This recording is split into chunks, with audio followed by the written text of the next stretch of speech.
Euphoric was the perfect word to describe our state as we welcome 2020 with open arms, eternally turning our backs on 2019.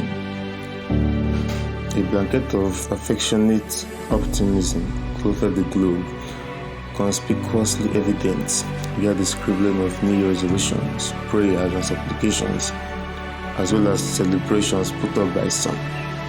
Others created avenues aimed at birthing their imagination into realities by decisions they made. Another phase of life had they signed up for with Mother Nature. The phrase worthy visibly written on her lips. In due course, we put our schedule into motion. Parents caused the traffic congestion on its course.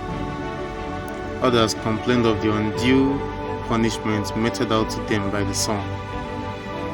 Self-employed traders headed for the markets with nothing but a handful of faith to sell today. Gents arguing over last night's football match while the ladies made plans to expose a cheating spouse, amongst all other activities as we made deliberate efforts to make ends meet.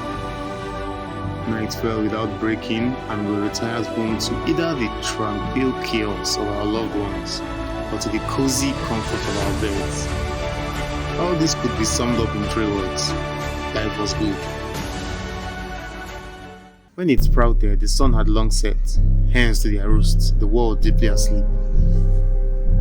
The mating sounds of amphibians and the stridulating voices of the crickets were unusually absent.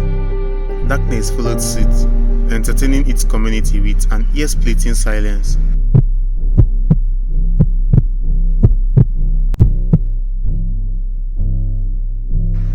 By tomorrow's dusk, we had lost the centenary, and the next week, a centenary times 4. With heavy hearts and hoping this disaster would cease soon, we still followed our mapped out course for the year, only making a few changes to adapt to this fast rise of the dead. But it was a futile attempt, as we later discovered.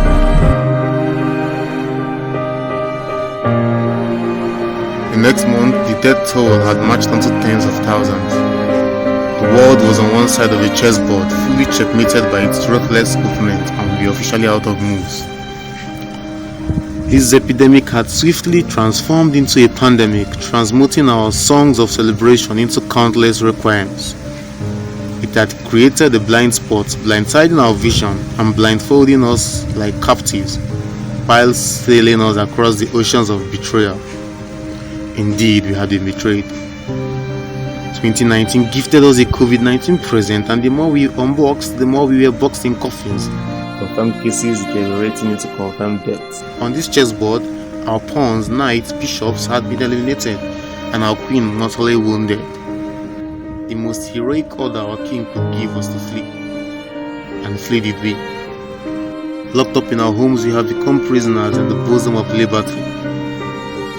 Some helplessly falling asleep to we are waking no more, others clinging to the thin thread of science and technology. And while we eagerly await our assailants' slow but steady footsteps, a glimpse of hope appears. Like a beggar suddenly discovering his royalty, we recall God is for us. 80 minutes have gone, we are 4 goals down and it's almost game over, but we remember the referee is our dad and we can't lose. Haha! Like sunrise after a long night of terror, confidence begins to rise.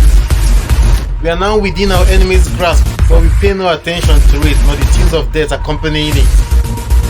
With every strength we can muster, we rise to our feet, determined to fright our foe with full fright. Ha! Our once invincible adversary will be undoubtedly taken aback by our remarkable comeback by the time we are done. We take our positions once again on this chessboard, this time re-strategizing not just with our intuition only, but with a sense of infallibility, having rediscovered our identity.